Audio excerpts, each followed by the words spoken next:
the Northwest home for paranormal.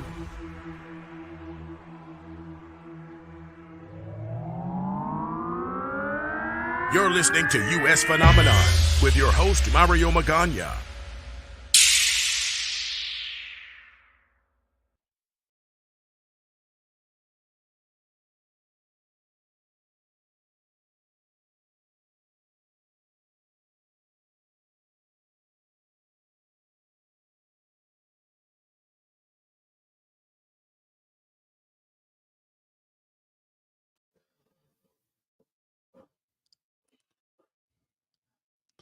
It all began on a drive home from swing shift. The radio, my only companion.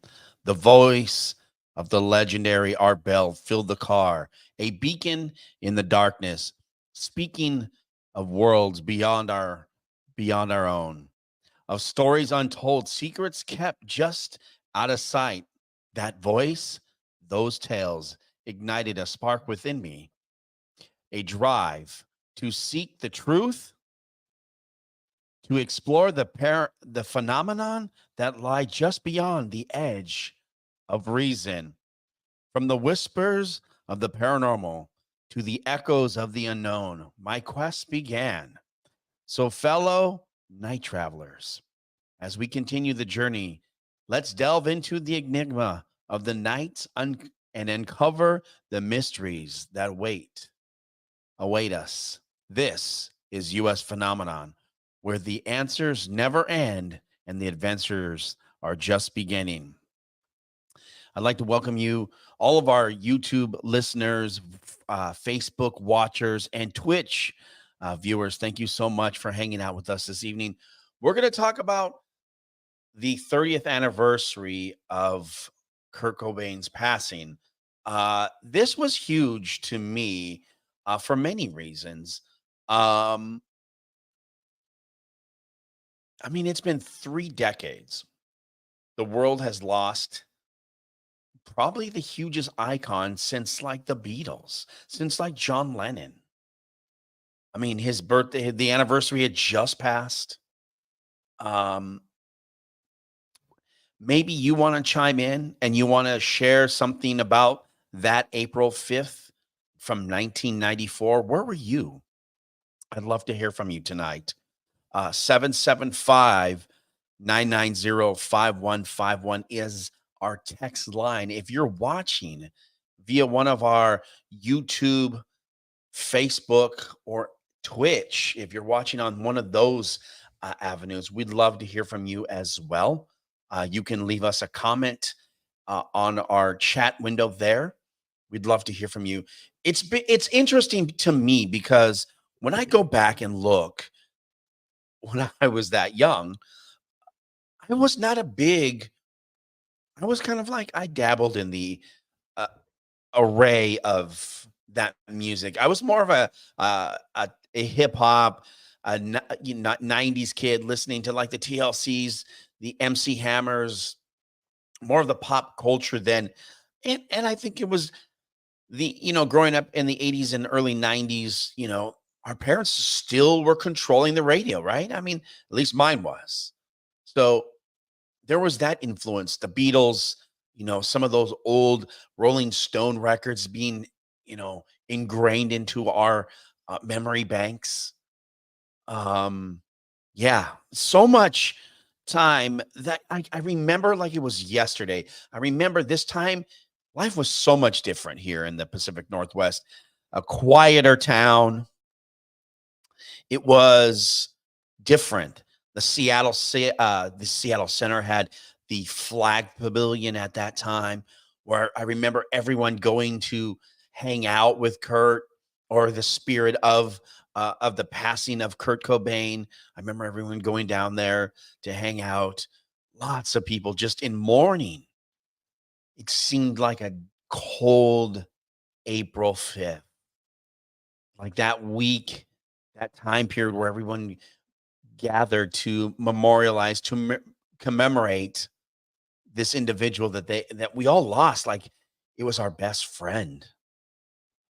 We're talking about an icon who has, in 30 years since his passing, has still leaving a mark, an impression on many lives. Just the fact that even my daughter knows these Nirvana songs, other kids of the younger generation are having that opportunity to continue to grow up with that music. And Kurt being such a trendsetter of being a open communicator within his own lyrics. And I know there's so much within his lyrics that were like, well, I just took simple poetry and did X, Y, and Z with it, or I was just super sloppy and lazy. The beauty of these stories that are now being used, and if we go back and you listen to the Kurt Cobains of the world, and you take that opportunity. And even my daughter said when we were listening to his record one time, she goes, his music doesn't make any sense. And then in a past interview, he had said some of it was because he just wrote gibberish and he was super lazy. And the music, from was just, he said, quick, just boom, just with it, just quick with it to be able to produce these different songs. And what's interesting to me when you go back and you listen to these different interviews with Kurt Cobain, there are times where you're like, wow, really? It was just a simple poetry that you took and then the difference, and then just wrote it and then boom, is we interpreted it way differently. I did. I know I did, going back to listen to some of these albums and taking the time to commemorate Kurt. And being a music person in general, I just love music. I loved having the opportunity, even on long drives, to listen to Nirvana in general. I didn't have that opportunity. Maybe you did growing up in the Pacific Northwest, or maybe you, wherever your town might be, that you were a part of a movement, the grunge movement for the Pacific Northwest, and then it expanded, where it became mainstream pop culture, which it just is in itself crazy, because it was like you're fighting with a whole, like, no, those kids don't hang out with us, where it became cool to be a part of something like that. The movement here in the Pacific Northwest of, this town being just a Boeing town, and just, Weyerhaeuser and Boeing were like the big two, blue collar industrial places where most people worked around here. And there was some other stuff around, but those were the big ones. And going back, my dad retiring from the company, Boeing, listening to others talk about how this town was so much smaller, and people like the Northwest had to create its own entertainment, because it was like you were going to Antarctica, you were going to like Alaska in the Pacific Northwest, and between your gig in LA and driving all the way up to Seattle and not knowing if you were going to have enough people to show up at your gigs, created this movement within the genre of grunge to become its own thing here in the Pacific Northwest. Think about that. They had to go to these smaller venues, the college radio stations of the day. Um, Former KGRG still out there, but not playing the grunge anymore. Back then, they were doing like like a Today's Rock, and playing up and coming bands, and having these local bands come either to the student centers at like a Green River Community College, where Nirvana actually played at the at this at this at the at benefit show at the college. That the LSC should definitely take a piece out of that stage and say this is where Kurt Cobain and Nirvana performed. But how many bands from the Pacific Northwest would go to these different college radio stations around here to promote their shows, their gigs? It was a different time back then. So much smaller world. I mean, you go back and you think about it, and there's just not a lot. Not a lot was going on here. It was a very, very small town. And For me, I missed that movement. I didn't have an opportunity growing up in like Des Moines, Kent, Federal Way area.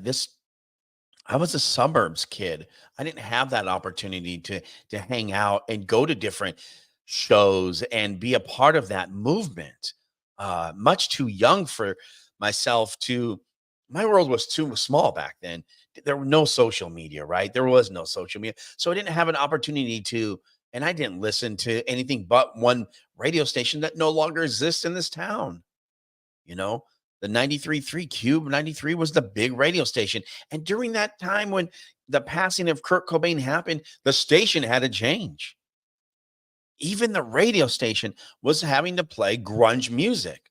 Why? Because it was such a huge movement, surpassing pop culture and top 40 music, that they had to play the songs. They were going to get smoked out by the other competing radio stations. I go back and I listen, and you know, that album Unplugged came out just after the passing of Kurt Cobain, and to me, that's probably one of my favorite albums. Just to hear the sheer gift of the band itself, to be able to go raw, to be unplugged. And if you have never had an opportunity to listen to Unplugged by Nirvana, go take a listen. It is fantastic. Just every song has a story to be told. You have such incredible cameos from the Meat Puppets and different group people came in, and they had a cello player, and they just really moved around, very diverse. And even going through the album itself and hearing them do different covers of different bands, of David Bowie, The Man Who Sold the World, that one is my favorite. We'll play that today as we exit out of the show. But yeah, that was one of my favorite songs, The Man Who Sold the World. One of them, and then another one, did by a song by the by Lead Bellies. Where Did You Sleep Last Night? Just the sheer rawness of Kurt's voice. But what's interesting to me, going back and setting all that stuff aside, the talented gift of Kurt Cobain as a person, as a human being. It's unfortunate that we go back and we look. Yeah, yes, we know that he had a drug addiction issue, which is super unfortunate, because nowadays those things typically can be worked out. And I know that we know that the story is told that he was getting seeking treatment and had left a treatment facility and came back home, led to his death. And here we are doing a radio show and a podcast about the passing of Kurt Cobain. The lasting impressions that this individual has left on this planet itself is on levels of, like I said, a John Lennon, of a Beatles, but the band being so like blowing up fast and the star dying out, it still is here in existence, right? I mean, having that opportunity to listen to these records and albums and MP3 streams, and however you want to look at that, but how important it is 30 years to look back at this. I mean, he was he inspired a generation of listeners of anti-rock, that movement of, like, you go back and you look at the 80s, the late 80s, and it was like, all these different songs that were objectifying women and things of that nature. And that was one thing that was what was special about Kurt. He was able to make these references, and people were like thinking that he was degrading individuals, but that wasn't the case. That's not what he was doing in these albums. you got to go back and lyrically look at like the rape me and how they changed that these individual lyrics so that they could be in a Walmart store, and those lyrics have nothing to do with the action of that. It talks about it, it goes through that, and if you we'll have to post some links about it. Um, but yeah, there was a lot of hidden messages within these different albums. And we're not talking like Beatles hidden messages where we're talking about like you play the record backwards, you're going to hear something. You might. I don't know that I ever have. I don't think I ever have spend the time to go back through that and think about that too. As I mean, there's no, I haven't seen anything in the last 30 years that would say that, but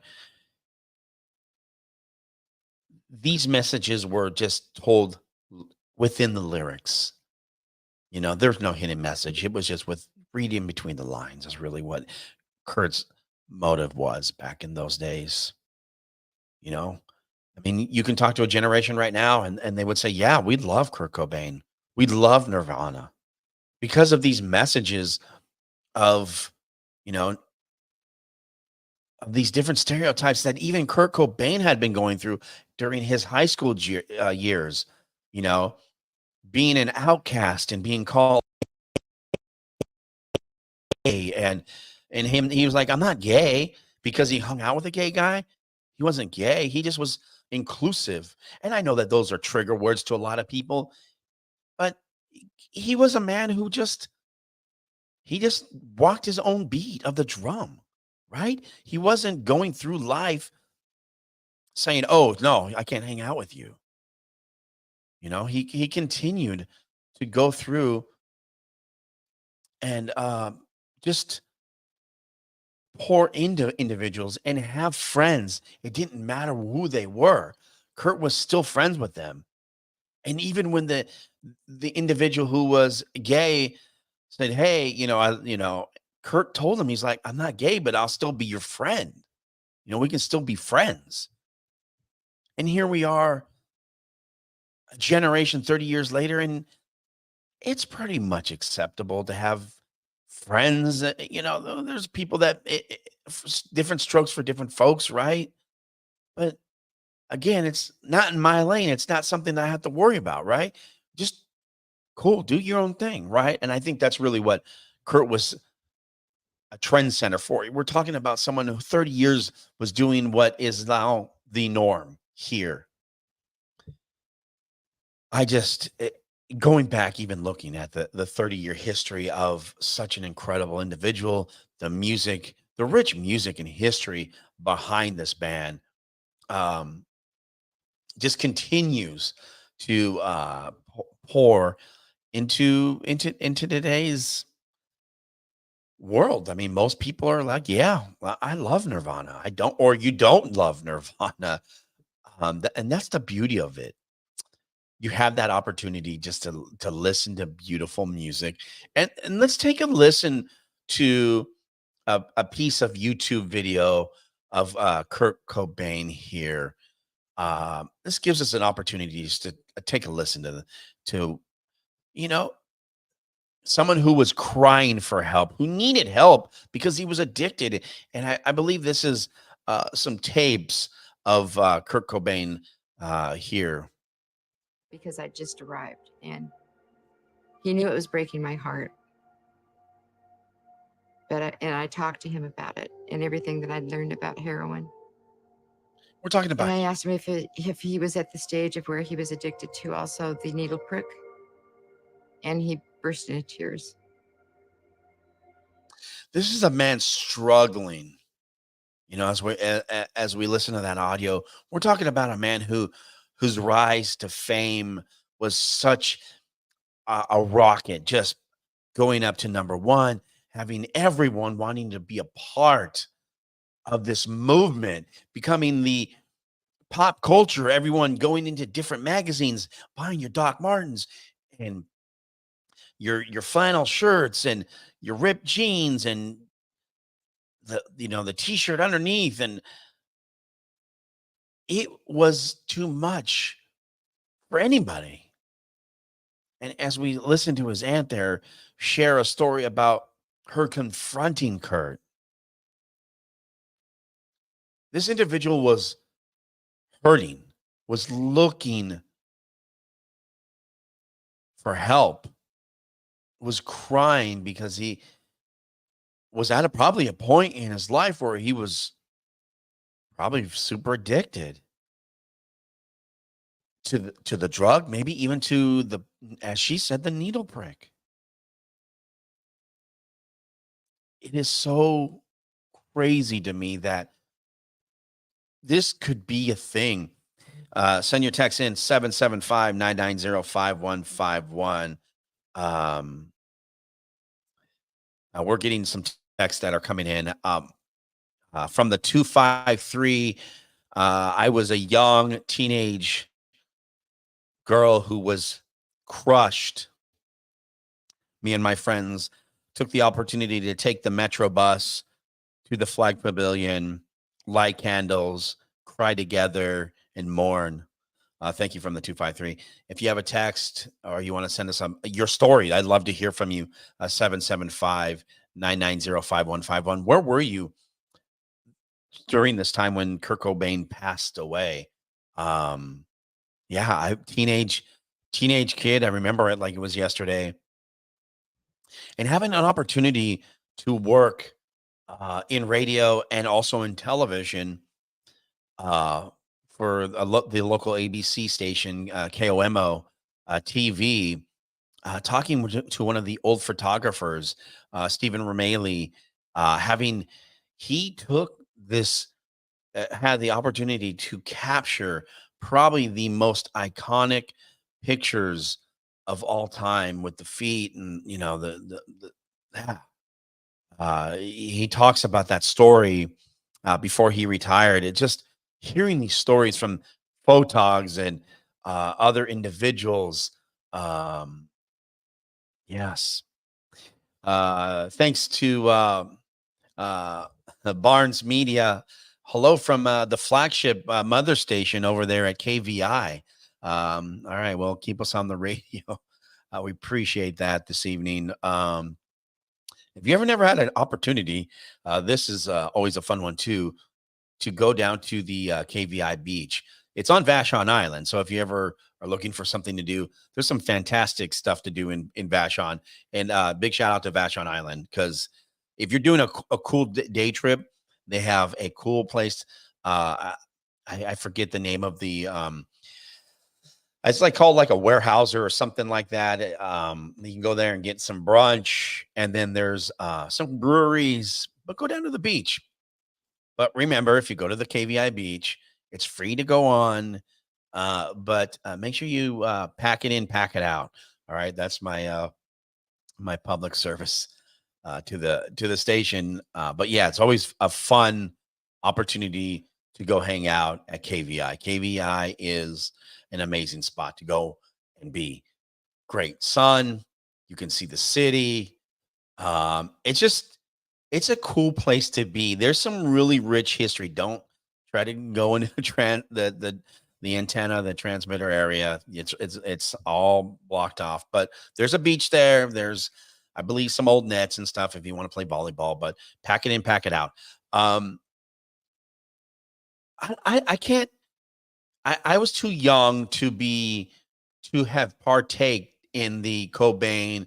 I'm going to go to the Seattle Center and be a part of the movement. The morning of with friends. I was too young, and I was like, eh. But I was also dabbling in between, being like listening to like hip hop and going back to the grunge, and that's because of the influence of the radio station at the time, having been playing these songs, because it was such a big movement at that point in time. I just remember people showing up and watching other past documentaries to get the rich history, and going into Lang's studio in not Auburn, but within Edmonds, to go to where Kurt Cobain and Nirvana had done some recording. To hang out with Robert Lang, for him to share stories like that. This is how these memories have continued through documentaries, through, word of mouth, but even for myself, I find it so fascinating that looking back at my own experience, watching it either on the television or on TV, or having my own stories of listening to people share their stories with the radio or the TV. It was a thing. It just seemed like there was a cloud over the Pacific Northwest during that time.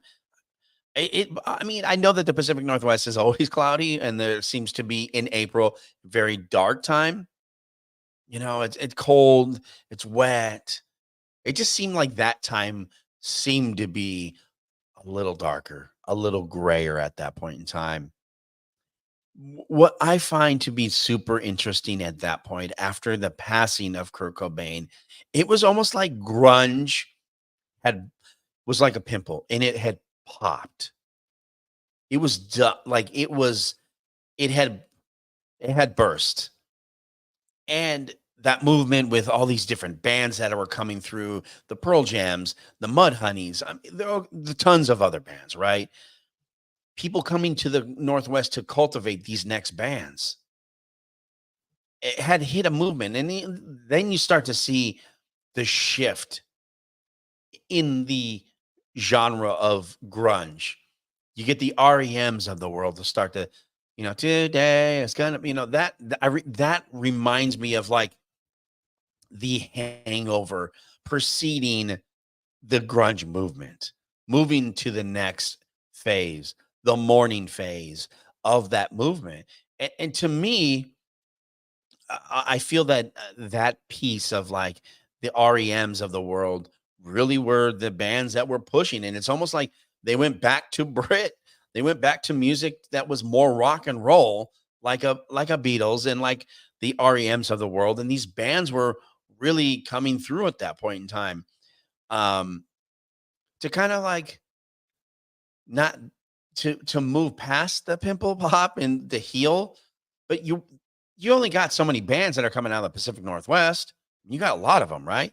You really do. You have a really big, rich, cultivated mass of bands that came through the Pacific Northwest. I mean, Nirvana. You have Dave Grohl, who did start Foo Fighters here by himself at Lang Studio. You got Mudhoney. You got, Alice in Chains.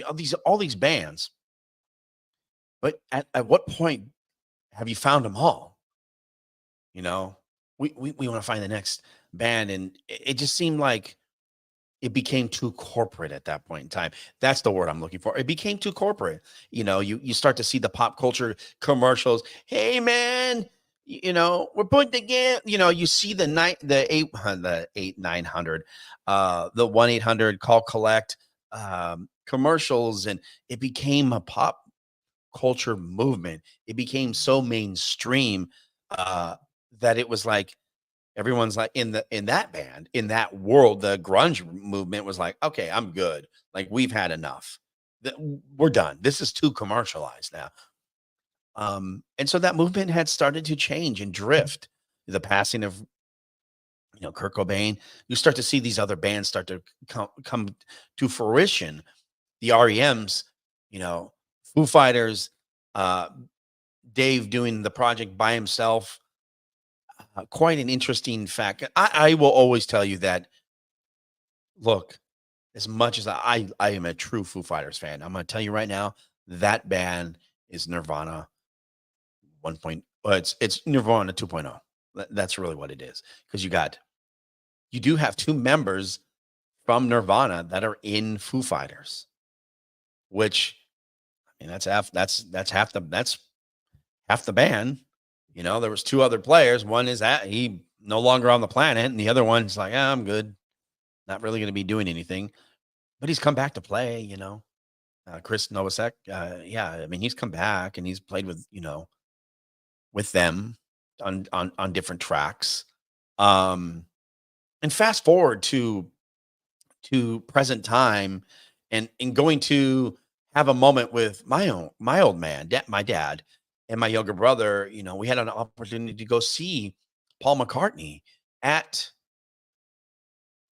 at then Safeco Field, now T-Mobile Park. But we had an opportunity to go see him, Paul, play. Taking that all in to see a former Beatles perform, and I know my dad and my brother have seen them before, having the opportunity to go to be a part of something special and we'll never do again. But what was awesome about that opportunity was that we got gifted a really special piece where Dave Grohl and the rest of the remaining band members from Nirvana got together and performed. So that piece in itself was priceless. Now I was like, yeah, this is cool. The only thing that, Dave went back to the drums, everyone, and I think Paul sang. I don't remember who sang. Somebody sang. I don't recall. But I got chills. I was like, this is awesome. This is amazing. I don't want to say it was a bandwagoner Nirvana fan, becoming more of a fan as an adult versus in my youth, because by the time this all went down, 94, I'm still a teen, but yeah, the movement was there. It was big. I mean, being such a small-minded suburb kid, I wasn't really traveling outside of my little, 10-mile radius, taking the bus to go to the SeaTac Mall, going to the SeaTac Airport to hang out. Maybe if we got a wild hair, we'd go to South Center. But we didn't venture to the city. We didn't make the trek all the way up. It would have taken us all day. But there are kids that did. Let's see here. If we have any more texts coming in. 775-990-5151. We have a text from the 360.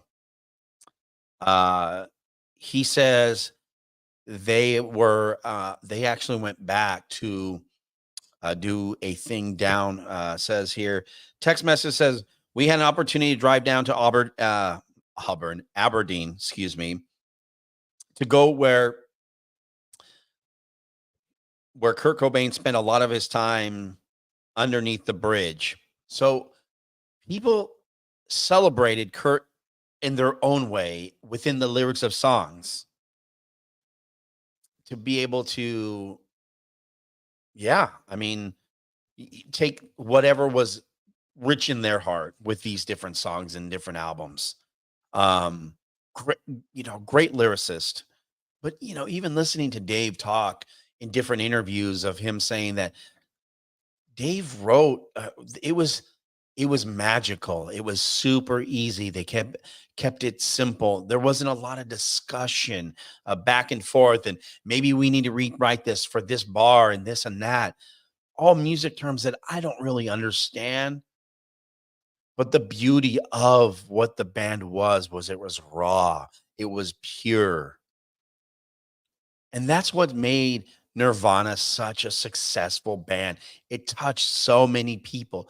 It touched the jocks. It touched all these it cross-pollinated different genres and cliques within high schools, and the geeks and the jocks, and everyone's listening to these different albums, and teen spirit just blowing up. And even to this day, when you hear that song, you get jacked. Tell me you don't get jacked when you listen to Smells Like Teen Spirit. When you're done listening to the show, the podcast, if you're driving around listening to on one of our radio stations, and we're done, go tune in to Smells Like Teen Spirit and tell me you turn that up, you don't get jacked. Again, another text message from the 253. We had an opportunity to drive down to Aberdeen as well. We were part of what we thought was a special movement, spent some time going through the city, hanging out at different places that Kurt really enjoyed. These are cool memories to hear, because To me, I didn't have that experience. That's cool. Thank you for sharing these experiences with me.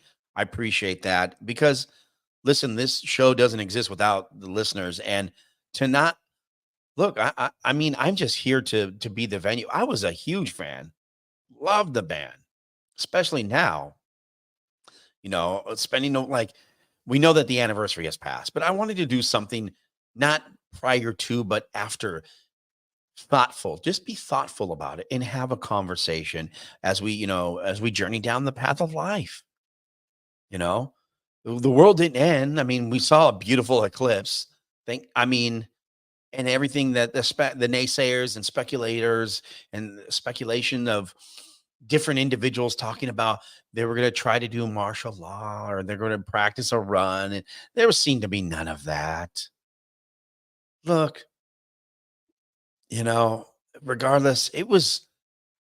Yeah, as a I mean, I had to watch it. I was there for 2017 down in Lincoln City, and my hands are moving around. You can't see me if you're listening to the stream or watching or listening to us on the stations.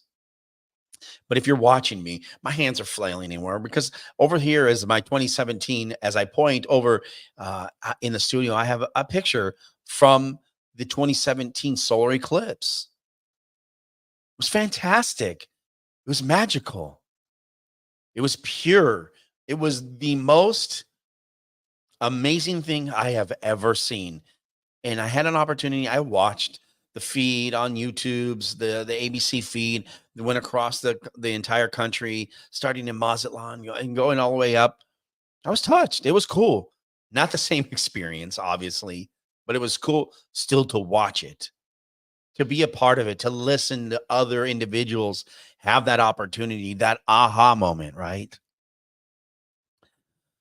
Man, yeah, so we're still here, but again, like I said, take a few minutes after the show's done tonight, on your way home or whatever you're doing, you're working out, whatever.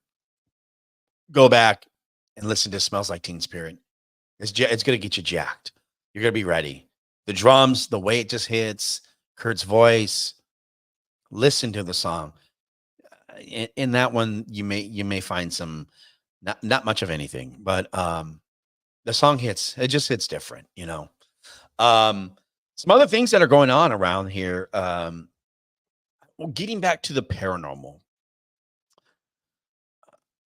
I've been struggling with. I know a lot of people have been going on vacation. Me having a little bit of envious, and those who are out there doing their thing, having the opportunity to go on a vacation with friends and family. um it made me think of haunted places, different haunted places that are, maybe you're going to a Disneyland, maybe you're going to a Knott's Berry Farm, maybe you're going to a destination maybe you're going down to Lincoln City, maybe you're going to a theme park, Disneyland for one. Uh, Going through the paranormal, and I wanted to know, like,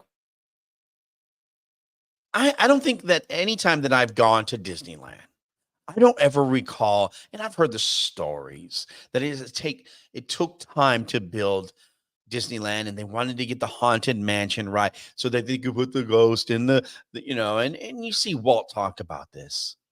We're talking about Walt Disney at Disneyland. And we know that Disneyland is a great place to go. Let's not. I mean, it's the mecca of vacations. You want to go somewhere, you're like, hey, where are we going?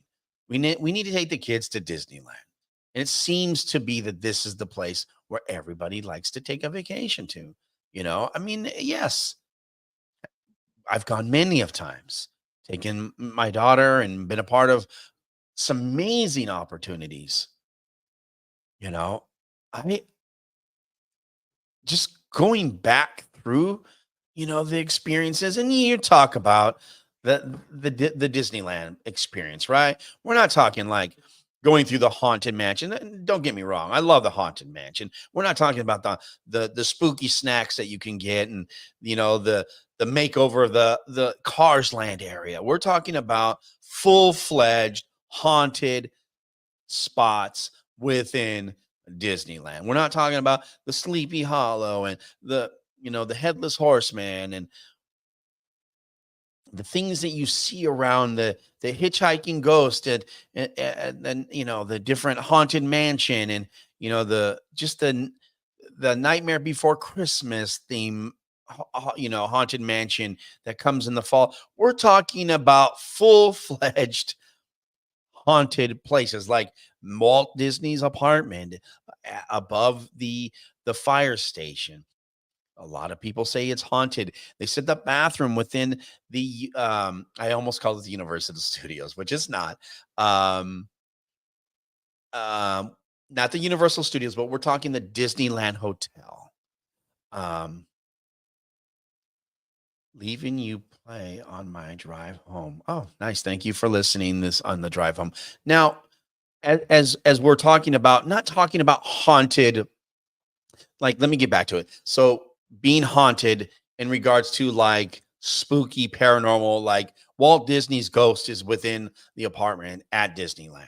This is the kinds of things that we want to cover and talk about, because I don't recall ever seen. I mean, I've gone on the Haunted Mansion ride many of times, and I'll be honest with you, it's way better during the haunted times where they do the Nightmare Before Christmas theme. Fantastic. If you're looking to go to Disneyland, and I love the Haunted Mansion, trust me, I do, but the experience that you get during that period of time when it's in the holiday, the Nightmare Before Christmas theme, you're driving through and you're still seeing a lot of the changes, right? But the smells, and this is what makes Disney. Like, you're driving around and you see these ghosts preparing like gingerbread houses. You get a whiff. You get that whiff of I love how I'm doing this. Too much, but anyhow, you get that whiff of the cinnamon from the gingerbread houses, and you smell the gingerbread, and it's just the piping. I don't know where they're getting this stuff from. Oh, but it smells so good. Fun fact, I can't have cinnamon.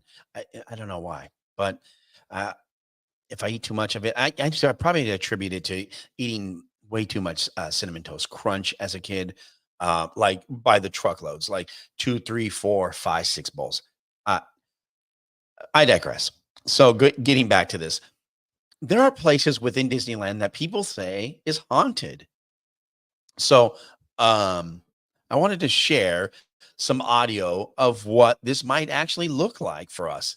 Let's listen. Let's take a listen and see what this looks like for us. Let's hear this audio. Well, maybe. Stand by. Yeah, I gotta find the audio. Oh, where'd it go? Oh no. But oh no. That's funny. Um where did it go? Oh, here it is. Here we go. Let's play the audio now. Jeez. Walt's spirit is always alive in Disneyland. However, the chances of having a ghostly encounter with him is greatest after closing. So, here are 9 ghost stories told by cast members that may help convince you that Walt never left.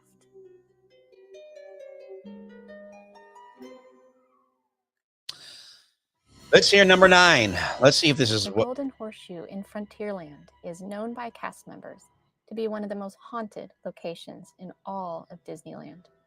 Several ghosts are known to appear in the saloon, including a little girl, a deceased former cast member, and Walt. Long after Walt's death, one of the leads reported that when he worked closing shift, they believed Walt watched them. When they would clean the floors, they would place the chairs up on the tables.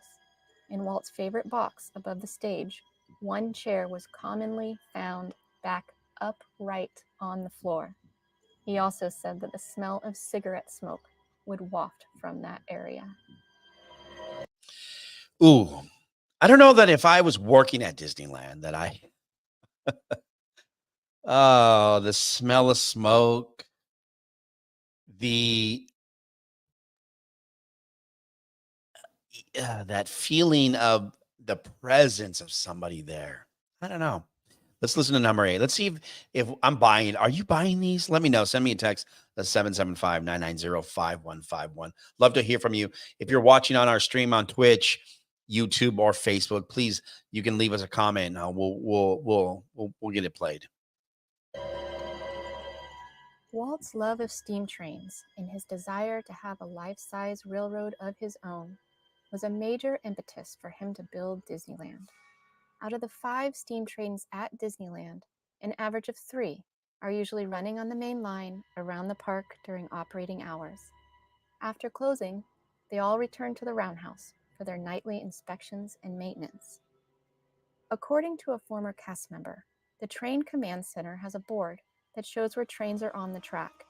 He said usually in the dead of night, when all of the trains are off the main line and in the roundhouse, a train would show up on the board in the corner, and sometimes you could even hear its whistle blow. He said that the older cast members used to say, "That's Walt's train." Ooh, that's a good one. One night around 2:30 a.m., a supervisor and a couple of friends who had special permission to be there after hours were walking through an empty Fantasyland towards the castle. To their surprise, through the castle's passageway, they saw an older man wearing 1960s-style clothing standing on the drawbridge. He turned and looked at them, smiled and waved. They said it was Walt. He turned back towards Main Street and began walking towards the hub, and then vanished before their eyes. You know, being at the park late at night and having the opportunity, I know at some parts of Disneyland, because of the way that Disneyland was built, sometimes when things are going on, they will funnel traffic through the back alleys of Disneyland. So you don't have that underground opportunity for cast members and things of that nature to go like they do at Disney World. But what I've seen and what I've heard from other cast members through different videos and watching on different YouTube videos, you hear a lot of these stories like this one that it was just told, that this presence seems to be lurking when the park becomes still, where the energy has changed. When Walt was alive, he was known for giving off a loud cough when he walked down the studio hallways. Walt was a heavy smoker, but this cough was more to give a warning sign to his workers that the boss was in the area. Well, late one night, 2 security guards were patrolling New Orleans Square. They were walking down the Court of Angels staircase outside of Club 33 when they both heard a man cough, and they instantly smelled cigarette smoke. They could not find anyone in the area. The security guard who shared this story stated, "I just have too many things that have happened to list them all here." A cast member who did not believe in ghosts had a run-in with the ghost of Walt Disney late one night on the sailing ship Columbia. He was cleaning below deck when he began to feel the hairs stand up on the back of his neck and had an uneasy feeling that he wasn't alone. Then, just in front of the forward bulkhead, he saw the faintest hint of swirling mist that began to thicken. He started walking towards it and got 2/3 of the way there when the mist took form of a young Walt Disney. He stopped dead in his tracks, unable to move as Walt stared at him. Ooh. And then Walt vanished. Needless to say, he was so utterly freaked out that he didn't finish cleaning below deck that night. I wouldn't either. Nope, I'll be out. Nope, I'm out. Gotta go. One night, a cast member was cleaning Walt's apartment above the firehouse, and when she was leaving, She turned off the lamp in the window. Once she exited the building, she noticed the lamp was back on. So she returned to the apartment, turned off the lamp, and left again. After stepping back outside, she looked up to find that the lamp was back on again. Oh, Dismayed, she went back up to the apartment for a third time, and once she got inside, she heard a man's voice say, "I'm still here." Some say this is why Disneyland always leaves that lamp on in his memory. ooh, Walt didn't like to smoke his cigarettes in front of children. He felt like he had to embody a more wholesome Uncle Walt persona. So, when Walt was at Disneyland, he would often smoke on the staircase that leads to his apartment behind the firehouse. After Walt died, a security supervisor said that he would smell intense cigarette smoke back there almost every night shift. He used to try to catch the smoker, but he never did. He was dumbfounded. He was smelling fresh smoke, but there was no one smoking. He never could find any cigarette butts or any ashes left behind. He finally concluded that it must be Walt having a smoke. ooh. Smoky A Walt. cast member who worked at the Emporium on Main Street was leaving her closing shift after 2 a.m. While she was walking across Main Street alone, she heard a man humming and walking behind her, clearly wearing dress shoes. She assumed it was another cast member, but when she turned to see who it was, no one was there. She went on to say that she likes to think it was Walt. That's probably One Walt. night after closing, some It's cast Holly, this members fire were in a department. fire station below Walt's apartment Fire when they station. began to hear footsteps of someone walking around above them. They assumed it was another cast member. However, the apartment was empty and had been locked up for hours. If you'd like to see more spooky Disneyland ghost story videos, please give this video a like or leave me a comment below. Nice Thank you job. all. That audio courtesy of 9 from YouTube. We'll have a link posted in the podcast if you'd like to check that out. But you know what's interesting to me? The stories that were shared here this evening. I find it interesting that when we look at this and when we listen, or if you watched, or however you consume our show, um, most of these stories were about Walt, either at the fire station, backstage, behind the fire station. Um, Walt is present there. I don't know if he's cryogenically frozen in time. Um, if they have workers that are smoking there to allure the like, oh, the memory of him. But needless to say, below deck, these story there is something within the park. If it's because look, back in those days, that place was agricultural back in the day. It was all farmland. It was oranges, a lot of orange uh, orchards back then. So I don't know that a lot of people were. It wasn't like a bustling city or like a saloon from the Western days. I don't. None of that kind of existed there. So you look at these stories, and which one that was not shared was the haunted story about the Disneyland Hotel, where a kid who was a very young um, kid waiting for his dad, who worked at the Disneyland Hotel, who had gone to the bathroom and heard somebody in the bathroom washing his hands. He came out, he saw the water was running, and there was nobody there. There are multiple stories. Eventually, they ended up closing off that restroom to the general public because of the haunts. They didn't want people to become spooked out from it. I haven't had that experience. Maybe you have.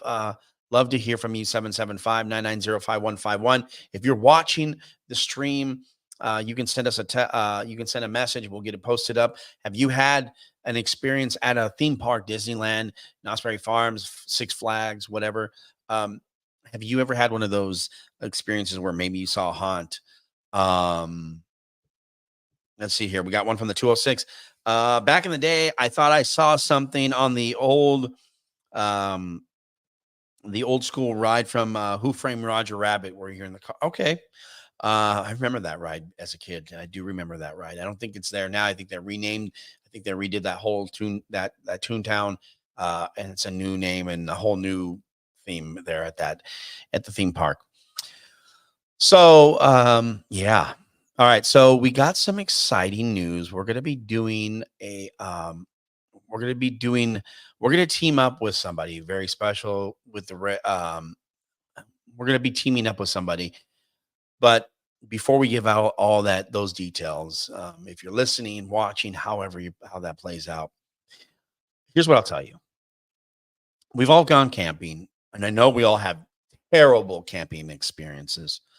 I want to hear about your camping experiences. Like, for example, mine, back in the day, 90s, my dad, we would always do this camping thing. My dad and his buddy Abel and his wife would take the dogs and we'd go camping. My friend Roger would go with us. We would go to Lake Chelan. We'd stay at the state park at Lake Chelan on the water, have our little campsite, 2 campsites parallel to each other. So we had like a chalet. It was nice. You got the 2 decks, you got the tents, you got the cold brewskis. I'm not drinking because I'm underage. My dad's got his little cooler there. They had their coolers. Fantastic time, right? It's always nice in Chelan. Not this time. As we're hanging out, and here's where it goes south really fast, which was interesting because this went south so fast and then it changed. But what happened was there was a tornado warning. There was a thunderstorm that was rolling through the Lake Chelan area that was coming through.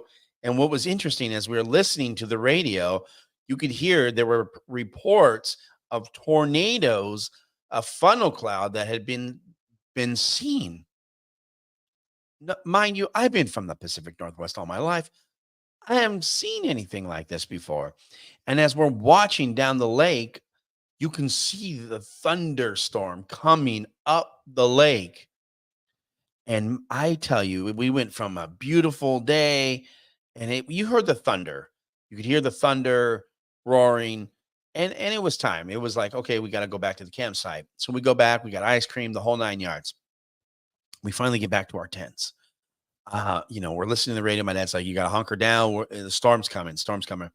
My dad's sitting there. It's got my little brother, and they're hanging out in one tent. My buddy Roger and I. It was a disaster. This storm came barreling through, wind whipping, things getting knocked away. I'm telling you, it was wild. Tents, wet. It just soggy mess. Storm rolled through. No, there were spots of the funnel cloud that touched down on the lake, but never made it. It never made it upstream up the lake. We have one here that says, here we go.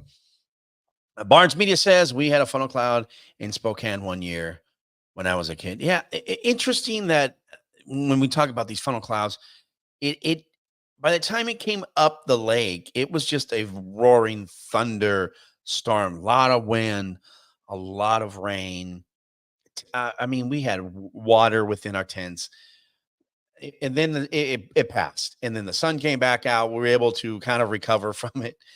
But I want to hear your stories because we're going to do something special. We're going to, next week when you're listening to the podcast, we're going to make this a podcast exclusive. So if you're not subscribing to our podcast, if you're listening on the radio, awesome. Make sure you subscribe to the podcast. Go to your favorite podcasting platform to subscribe. Please go search US Phenomenon, U.S. Phenomenon. You go to my website, onairmario.com. You can click on the link to take you to subscribe to the podcast. We're going to have some incredible things coming. We're going to give you an opportunity to win a very cool camping experience. That's all I'm going to say for now, but that's what we're going to be doing. We're going to want to hear your camping stories. Now, what I want you to do is I want you to email me your story, send me a text, let me know. I want to hear where your camping story is from. 775-990-5151. But we really want you to email your camping stories. So send them to me, mario@onairmario.com. You can send it to me at mario@northwestphenomenon, if you can't spell that. But I'm telling you, go to my website, become a subscriber to the podcast, or you're not going to be able to be a part. We're going to be looking for those podcast numbers. We're going to give you certain codes to put in these stories. So we're going to give you a code to give you so you can put it within your stories. And we're going to read these stories on the radio show, podcast, and then between our special guest and who we will present here shortly, we will go ahead and we're going to give you a really cool, awesome experience to do something incredible. All right.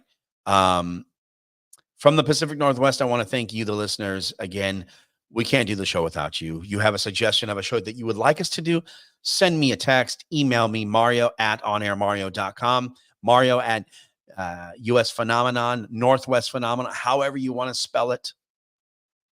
But it's always easier to go to mario@onairmario.com. Send me a text if you got a suggestion, 775-990-5151. I may not get back to you right away, but I will get back to you. I promise you. They go straight to me. Okay. No one else is getting these text messages. From the Pacific Northwest, again, thank you so much for listening. If you're watching on the stream, thank you so much. Again, for my entire team, Sophie, we didn't even get to play the audio. We did a recreation of the Francis Bean memorial. Man, let me see if I can find this audio real quick. We got to play it. We got to play it because this is the first time that we've had. And we need to do a Bigfoot convention is coming. We need to do this. It's time to get the Bigfoot convention back, Barnes Media. Yes, it is time. We need to get a hold of Lost Woods Brewery. Now, we had an opportunity. We did a recreation of the Francis Bean to go back to the pod, to go back to this special piece here. Let me pull this up real quick. Let me see here. Let's see how this is going to play. 30 years ago. Oh, okay. So here we go. We have the audio of this is a recreation of Frances Bean's social media post of her father. My dad's life ended. The second and third photo capture the last time we were together when he was still alive. His mom, Wendy, would often press her hands to her cheeks and say with a lulling sadness, "You have his hands." She would breathe them in as if they were her only chance just to hold him a little bit closer, frozen in time. I hope she's holding his hands wherever they are. In the last 30 years, my ideas around loss have been in a continuous state of metamorphosing. The biggest lesson learned through grieving for almost as long as I am conscious is that it serves a purpose. The duality of life and death, pain and joy, yin and yang, need to exist alongside each other or none of this world would have any meaning. It is the impermanent nature of human existence which throws us into the depths of our most authentic life. As it turns out, there is no greater motivation for leaning into loving awareness than knowing everything ends. I wish I could have known my dad. I wish I knew the cadence of his voice, how he liked his coffee, or the way it felt to be tucked in after a bedtime story. I've always wondered if he would have caught tadpoles with me during the muggy Washington summers, or if he smelled of Camel Lights and strawberry Nesquik, his favorite, I've been told. But there's also deep wisdom being on an expedited path to understanding how precious life is. He gifted me a lesson in death that can only come through the lived experience of losing someone. It is the gift of knowing for certain when we love ourselves and those around us with compassion, with openness, with grace, the more meaningful our time here inherently becomes. Kurt wrote me a letter before I was born. The last line of it reads, "Wherever you go, or wherever I go, I will always be with you." He kept this promise because he is present in so many ways, whether it is by hearing a song or through his hands we share. In those moments, I get to spend a little time with my dad, and he feels transcendent. To anyone who has wondered what it would have looked like to live alongside the people who have lost, I'm holding you in my thoughts today, and the meaning of our grief is the same.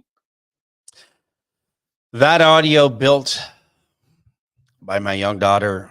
So thank you, Sophia, for recreating and listening or and voicing Kurt Cobain's daughter, Frances Bean's story that was posted on social media. We wanted to recreate that piece, the gift. So again, sorry for being so tardy with that. I mean, we just got so all over the place. But again, thank you so much for taking the time to hang out with us. For my entire team, Sophia, thank you so much. Always being the star of my life. Thank you so much to Barnes Media for everything you've done for us, the entire staff at all the radio stations, and myself. Thank you for continuing to do the podcast. We will be more consistent, I promise you. And thank you to our soon to be a contributor. We're excited to make this announcement. I can't wait to make this announcement coming up. But get ready. We're going to do some cool things. We're going to continue to do things with cool local companies. Barnes Media, if you ever need anybody, photos, videos, Barnes Media, he does a fantastic job. If you ever need, we got some old footage of the first Bigfoot conference that is coming back. We're going to recreate, we're going to reuse some of that, but you're going to start seeing that pop up here on social feeds soon. So for my entire team, myself, Mario Magana, be sure to look up at the sky because you never know what you might see. Good night.